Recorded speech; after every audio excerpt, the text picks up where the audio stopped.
நிறைய பேர்த்துக்கு இது என்னன்னு தெரிஞ்சிருக்குங்க. அகப்பைன்னு சொல்லுவோம். இது எதுக்கு அப்படின்னா, இது வந்து மண்பானையிலலாம் வந்து கீரை கடையிறது, மண்பானைக்கு வந்து கரண்டிக்கு பதிலா நம்ம சில்வர் கரண்டிக்கு பதிலா மண்பானைக்கு யூஸ் பண்ணுற கரண்டிங்க.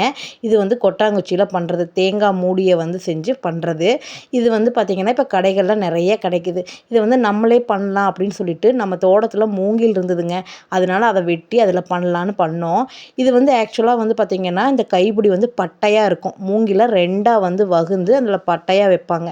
எனக்கு வந்து உருட்டு மாதிரி தான் வேணும். அதாவது குட்டி மூங்கில அப்படியே வந்து உருண்டையாக இருக்கிற மாதிரி தான் கைப்பிடி வேணும்னு சொல்லிட்டு அந்த மாதிரி பண்ணித்தர சொல்லியிருந்தேனுங்க. நம்ம தோட்டத்தில் இருக்கிற அண்ணன் வந்து பண்ணி கொடுத்தாங்க. இது வந்து பார்த்திங்கன்னா, தொட்டி வந்து நல்லா தண்ணியில் ஊற வச்சுட்டு நல்லா வெளியிலையும் உள்ளேயும் நல்லா உரைச்சி நெகு நெகு நெகுன்னு உரைச்சி எடுத்துக்கணுங்க. இதுக்கு வந்து இந்த உப்பு காகிதம்னு சொல்லுவோம் இல்லையா, இதை வச்சு நல்லா தேய்ச்சி பளிச்சுன்னு உரைச்சி எடுத்துட்டாங்க. அப்படி உரைச்சி எடுத்துட்டு இதில் ஒரு கண்ணில் ஓட்டையும், ஒரு கண் இருக்கும் இல்லையா, 3 கண்ணில் ஒரு கண்ணில் ஓட்டை போட்டு அப்புறம் அதுக்கு நேராக ஒரு ஓட்டையை போட்டு இந்த குச்சியை உள்ளே சொருகுனா சூப்பரான அகப்பை வந்து ரெடிங்க.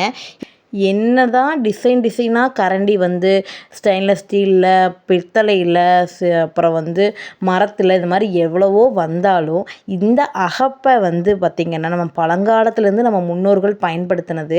இது வந்து பார்த்திங்கன்னா பயன்படுத்துறதுக்கு ரொம்பவே சூப்பராக இருக்குமுங்க. இந்த மண்பானைக்கும் இந்த அகப்பைக்கும் ஏக பொருத்தமாக இருக்குமுங்க. எங்கள் ஆத்தா சமைக்கும்போது இந்த மாதிரி தான் நிறைய வச்சு சமைப்பாங்க. இதெல்லாம் பார்க்கும்போது இந்த பழைய மெமரிஸ் வந்து போச்சு. நானும் 4 செஞ்சு கொடுக்க சொல்லி வாங்கிட்டேனுங்க. எப்படி இருக்குதுன்னு சொல்லிட்டு கமெண்ட்டில் சொல்லுங்கள். உங்களுக்கும் கிடைச்சா வாங்கி யூஸ் பண்ணி பாருங்கள்.